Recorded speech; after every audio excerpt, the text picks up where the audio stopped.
Podcasting can be so many different topics, and they stem from so many different places. This one, the gentleman is an expat. I know it's got different terminologies in different countries, and we actually talk about that during the episode. Grew up in Barcelona, ended up in Germany. That's where he started his podcast. He's lived in 2 other countries since then.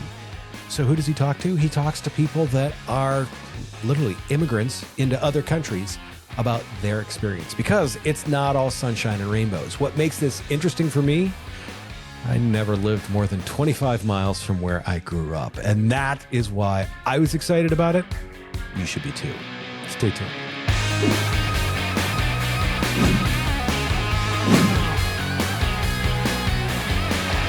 Marc, thanks for coming on today. You started Almost Local during COVID because, and I shouldn't even say the word because we don't want anything to happen with that again. But really, you said you had the gear and your usual social hobbies were like, everyone's like, hey, stay in your room, stay in the closet. But you have a background as a user interface designer, UX, UI designer, and you view culture as a system that humans have to navigate. And thus a podcast is born. Like, we're thankfully well away from so many people being sick. What were you thinking when you're like, I'm bored, I'm going to hit record? Because you've stuck with it so long, it's obviously developed beyond that. So tell us that first initial thought of why not? Yeah, thanks for having me. I think that, as you said, the very beginning, the very first thought was pretty much random in the sense of I was bored at home. I don't know how to be seated in a sofa without doing anything for longer than 10 minutes, probably.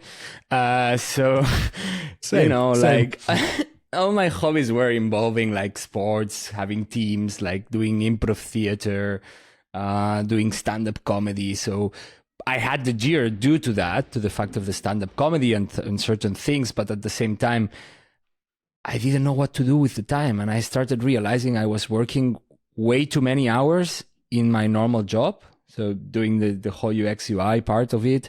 And I said, okay, if I continue like this, I'm only working. So what can I do? And being transparent, I was in Germany. In Germany, if you had a podcast or something, you could invite people to record. So I find kind of a loophole, inside Sure. of the lockdown. Let's say like this. It was a way of interviewing my friends. Contact. Yes. So I started interviewing my friends, basically. Of course, as a foreigner, like the rest of the people that I had around were also had similar experiences.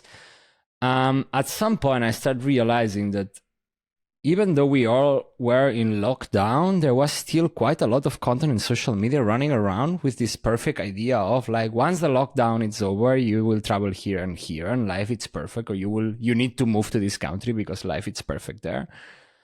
And at that point of time, I was already 3 or 4 years out, abroad, far away from home. I passed a couple of moments of loneliness. I passed a couple of moments of problems, bureaucracy. Of course, I had a very nice moments. I met my partner abroad. She's German. We have this multicultural life going on, let's say like this. But I wanted to bring the reality of living abroad, not this rainbowy, everything it's perfect perspective. I hate it's it. not all sunshines and rainbows. No, it's not. It's definitely not. I really hate this kind of content that tells you you go to Bali and everything will work perfectly. Life abroad, it's not like that. You will struggle at least with bureaucracy and language from day one, at least with these two. And then there will be other moments and while having this conversation with my friends, I started realizing most of us passed through similar experiences. And I start feeling myself, okay, I wasn't that alone in that sense, in that experience. So why not bring in that as part of a bigger community? And maybe there is somebody out there who is passing through a similar thing. And they can see that it's normal, that everyone who has lived abroad and has been in a foreign country for an extended period of time has passed through, not everyone passed through the same, but similar stuff. Yeah. So that's how it created the concept. It's interesting. And for like the audience's sake, like what took you to initially Germany and where are you at now? So Germany, the first move was purely work related. So I was working in Barcelona. I worked in a multinational company, kind of consultant in IT related development, always in my field. So I'm a UX UI designer. So I do user experience and user interface, mainly on back in the day, mainly in mobile apps. Now I'm a little bit more in multi-platform. And back in the day, they called me from inside the same company saying, hey, we have a client in Germany. These are the conditions. They were triplicating my salary. That's the reality. Like from Barcelona to Germany, they were multiplying per 3 what I was winning. I was young. I packed.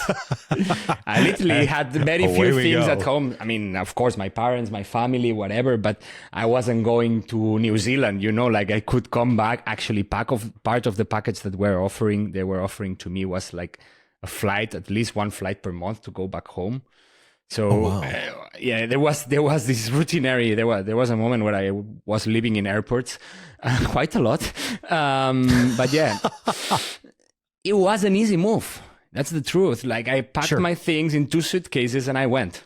That's it. Like that's how I arrived to Germany. Also, big mistake to be honest. I didn't have winter clothes. I didn't have like at all like proper shoes for the German winter. It was an absolute disaster. I arrived there. Hard lessons learned. Yeah. And it was March, and it's not common that in Frankfurt am Main snows that late. But I don't know how and why, but I suppose to show me and teach me, hey, here, this will not be as easy as you thought. I arrived with the suitcases and it snowed the whole weekend. The whole weekend was snowing nonstop. Yeah. And then, I mean, right now I'm in Italy since a year and a half, but I had another move in between. So I moved from Germany to Greece. I met my partner in Germany. She's an archaeologist. So I think it makes sense that we ended in Athens in Greece for her job. Luckily enough, at that point of time, I was already working fully remote at home, so I could follow her. We packed things, and in this case wasn't at all 2 suitcases. It was a bigger international move, and we moved everything much more complicated, much more expensive also. Yeah. So with that, I have got a question. So like it's 6 years, close to 100 episodes, a couple of distinct rebrandings. Yes. You've had to pivot a couple of times and you've made some of those pivots. What made you think, you know what, I'm going to tweak this? Was it I'm bored on the couch still, or was it an intentional thing like, hey, I see an opportunity here? All the rebrandings and all the reformatings of the podcast are more or less well thought, in the sense of like at the very beginning, it was called the Ausländer because I thought I would live in Germany. That would be the country that I will live in. Now, 3 countries later, it doesn't make sense. So the Ausländer means the immigrant in German. I was interviewing people living in Germany. Made sense at that moment of time, but as soon as it grew up a little bit and I started doing also like remote interviews with people living in other places or having other experiences, I said, this makes no sense that the podcast is still... That first rebranding was kind of scary. I didn't know if people would follow, if whatever. I did it. People said, oh, okay, whatever, you're still doing interviews, like you're still asking people.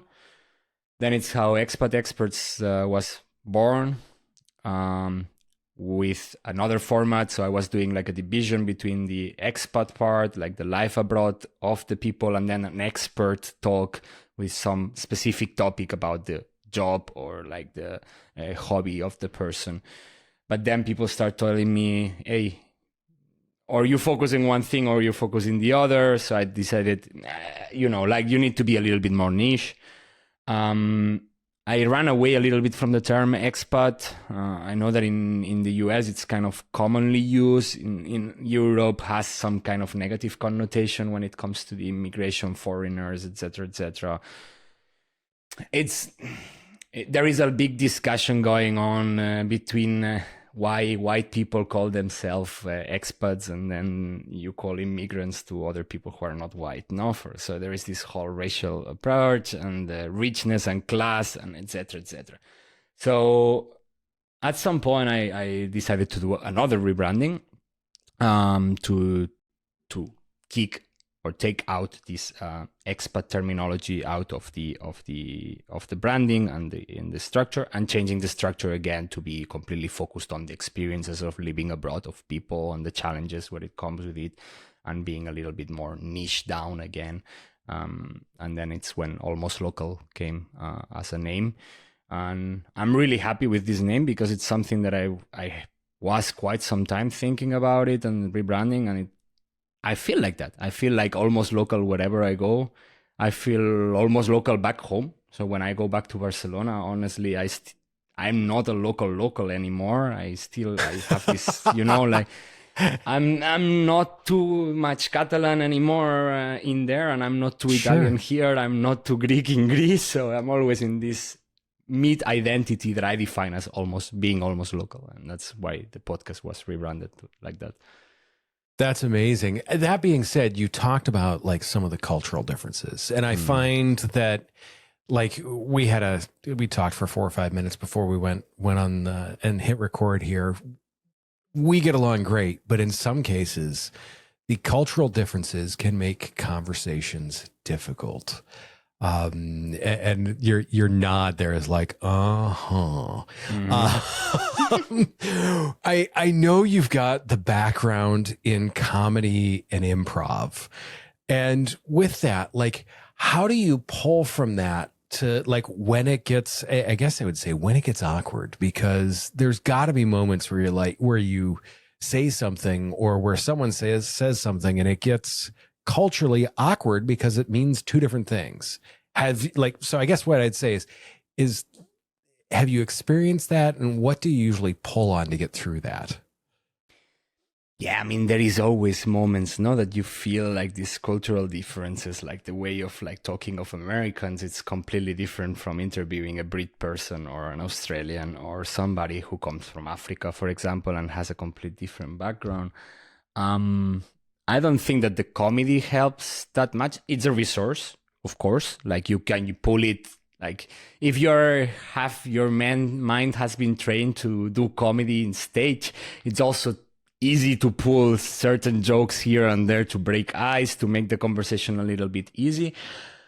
I think the discomfort of doing improv, it's what it allows you to have a flexibility with all these situations. And being comfort sometimes on maybe you haven't understand the other person, and the show must go on. And that happens a lot during improv theater in stage. I do improv in Italy, in Italian right now.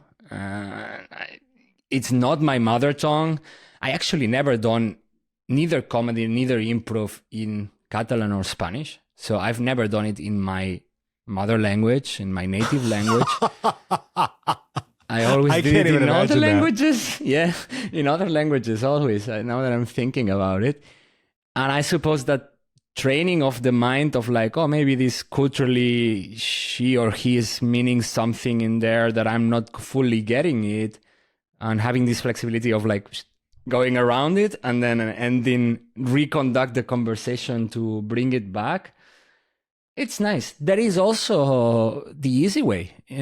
Ask. Like people, it's always afraid of, hey, stop for a second and say, I didn't understand this sentence. What do you mean by that? This is a conversation. Yeah, there is a microphone, there is a camera in front of you, sure, but we are two persons talking. When you don't understand a friend talking to you and he is from whatever part of the world, you would stop the conversation and ask them, hey, what did you mean with that? Or like for a certain clarification.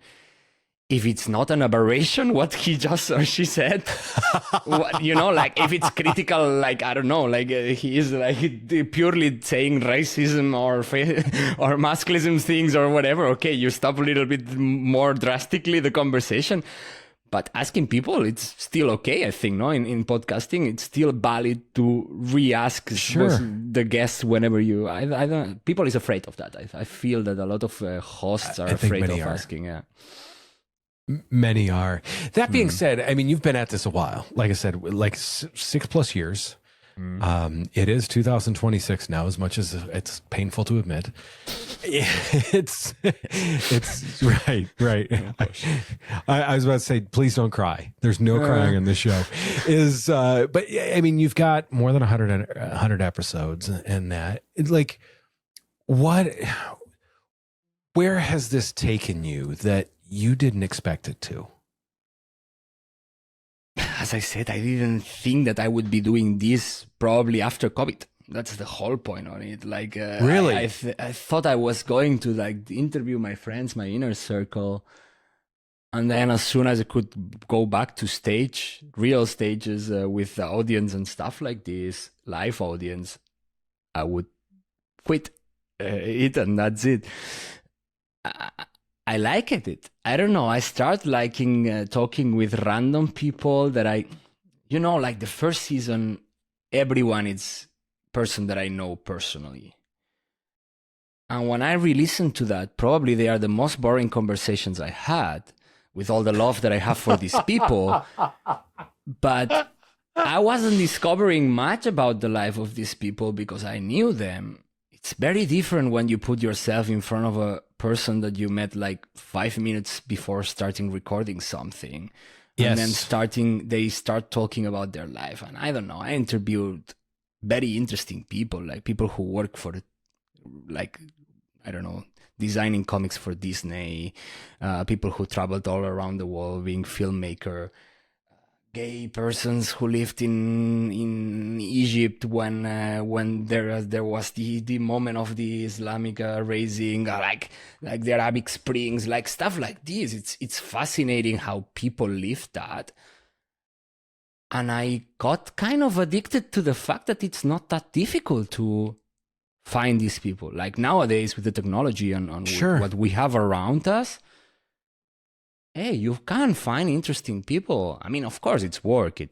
I'm not going to lie that doing podcasts for 6 years has been an easy journey, and that I don't have ups and downs and moments that I would say, oh gosh, I would like to quit now. Motivation wise, of course, like everyone, I suppose. No, like that's why my company exists. Is when people want to quit, we take over the stuff that they don't want to do anymore. So yeah, I get it. Exactly. But yeah, I get kind of addicted to it, and then there is, of course, a moment where I start getting feedback from people and getting listeners coming back or like receiving. I don't know. It's ridiculous the amount of guest pitch that I receive on my email per week. Wow, that's awesome.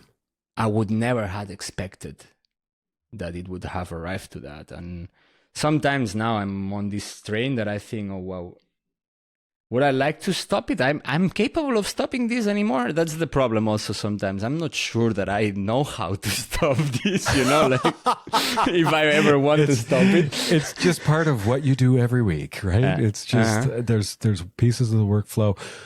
Since you've done this for, I mean, obviously an extended period of time, I don't know if you've noticed, there's been a few things that have changed in the past couple of years. Oh yeah. The first question that I want to ask is, someone doesn't do a podcast for 6 years and not learn things about it. Like, what's a lesson that you've learned about podcasting that you think other people should know? There is a minimum threshold of money that you should invest on your podcast to have a quality, but also to reduce the amount of time that you invest onto that. So it's absolutely ideal that when you plan to do something like this, of course you can do a podcast fully for free. It's a very low entry barrier sector in the sense of like everyone can start a podcast. Nowadays, the microphones are getting cheaper, are getting easier to produce, etc., etc. But investing in a relatively, you don't need to go to a Shure mic on the first podcast that you do in your life. You can go with a Rode pod mic like you have. You can have a Zoom pod mic like this one. There is alternatives out there in the market that are affordable, but a good microphone, a relatively good camera, I would say, also nice. For me, the biggest difference is investing in quality software, like recording stuff like these ones, like Riverside, who like upload from both sides, and you don't need to be like thinking about or the moment that you lose a recording of 1 hour, it's painful. So yes, it is. You start investing in softwares that are reliable in that sense, that give you good quality, that makes it the editing part easier, that balances your voices in a way that you like. Sure. Having tools like Podmatch, for example, that makes finding guests and being so much easier. Host so much easier. So I think there is a stack of software that it's totally, completely worth paying for. And I think when I started, I mean, of course, these companies didn't exist when I started. That's also worth mentioning. Correct. It changed the market since I started this. So it has been a learning curve, but I really encourage anyone who tells me, but not only podcasts, actually, if you want to start a YouTube channel, anything that it's like content creation, whatever type of content you are doing a little bit of research on the software market and setting aside a little bit of budget for this software monthly or however you want to pay these subscriptions, it saves you an amount of time that it's much more expensive than whatever you 100%. Totally agree. One thing I always like to ask, what's next? You've been doing this for 6 years. You've had a couple of iterations of this. I know it's funny. Every time I say that, I see you get like this combination of a smile and a grimace on your face every time I say 6 years. You're like, oh yeah, that hurts. No, it's not actually hurting. It's just that I don't realize myself that I've been doing this for 6 years. Actually, it's just like it's nice. Yeah. It's a nice memo, I think. I don't know. Yeah, I love that. I mean, what do you see as the next thing? What's the next step that you think, hey, I'd like to take this. I'd like to do this. I'd like to work on this in order to move your podcast forward? Mm-hmm. So right now I've done a little bit, like the last month, I've done quite some investing in running ad campaigns, mainly in YouTube, to grow audience base, to grow visualizations, try to arrive to the monetization of YouTube has been one of the latest goals of the podcast in the last months. So there is a goal of monetization at some point that I would like to arrive to, in the sense of starting pitching to the right sponsors, to right companies. So I would like to arrive to a point where I can say, okay, now I have some sponsors that are related to the niche topic that I'm talking about. I don't want to be, recommending flower pots when my podcast is about living abroad, no? Which happens sometimes. Yes, it does. So finding these nice sponsors. So I'm open to collaborations with other podcasts, to sponsors, to running ads, to grow a little bit like from a marketing and from a community perspective, until a point where I can probably start using services like the ones that you do, no, in the sense of production. Sure. Until now, it has been 6 years of me alone. It has been a one-man band. I do absolutely everything. Wow. And I love how you say one-man band with a trombone and a guitar sitting behind you. Exactly. It's incredible how many instruments I have in this room. I don't know how to play any of them. But yeah. At least you're willing to admit it. I like that. I like that. So yeah, there is that for sure. And then as you said, I rebranded 3 times. I'm not afraid of trying new stuff. So I'm really open to try new concepts, new content.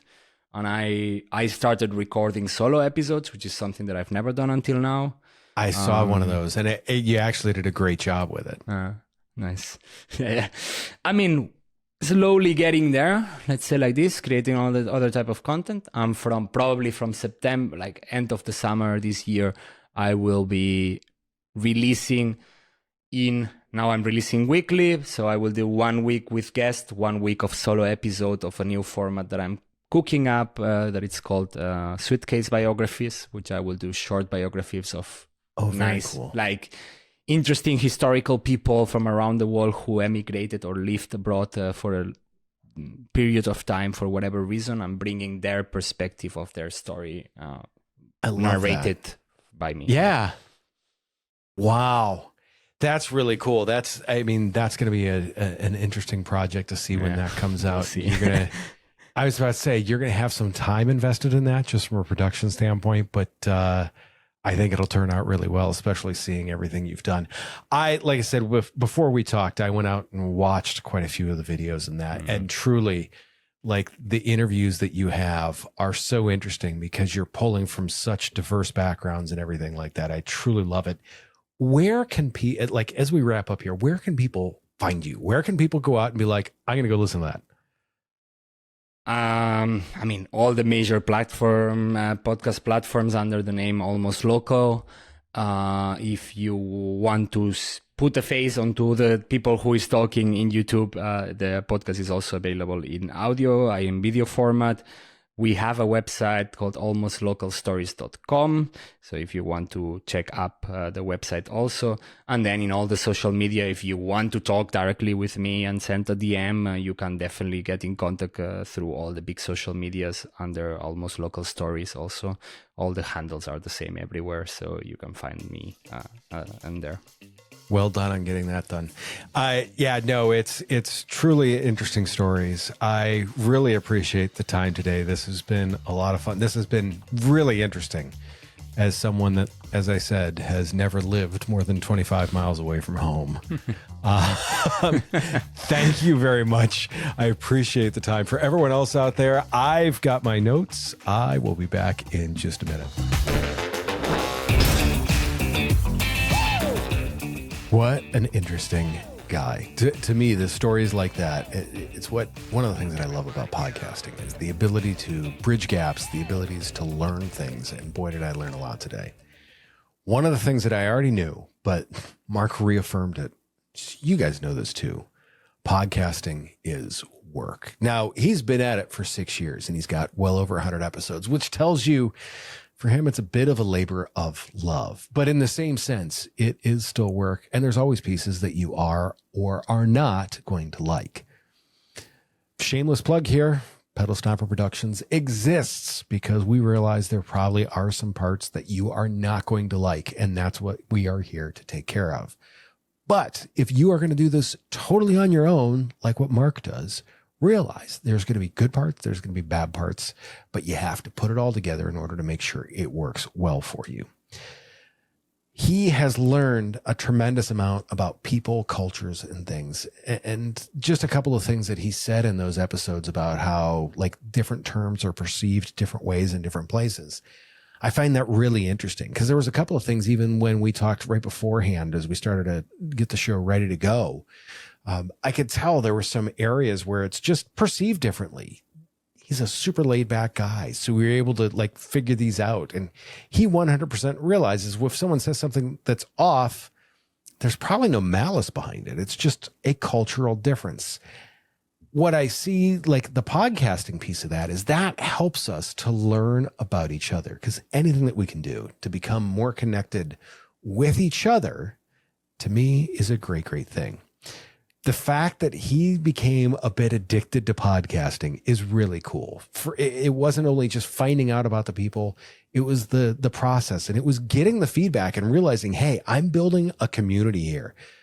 Like every time I hear a comment from someone, I smile. I'm like, oh my gosh, someone's paying attention.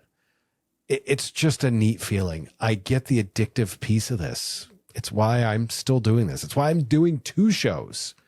It's a lot of fun. It's addictive. The last thing that I want to cover, he's 6 years in and is just now starting to think about monetizing. Keep that in mind. Now, if you're doing this from a business aspect, if you're doing this, in many cases, this is what we help people do, is to create marketing assets to support your business, then it's monetizing that way. But realize that if you are just working to monetize your podcast, thinking YouTube's going to give you the big payday, you're going to be in it for a long haul beforehand. Find a good reason to do your podcast. Find a great reason to get addicted to podcasting. And that is what is going to drive you through. The monetization, well, that will come later. In some cases, much later. But if you're addicted, it doesn't really matter. That being said, I would love to hear from you. What topics, what guests, who should we be talking to? Let us know. As always, do me a favor. Take care of yourself. If you can, take care of someone else too. I will see you very, very soon.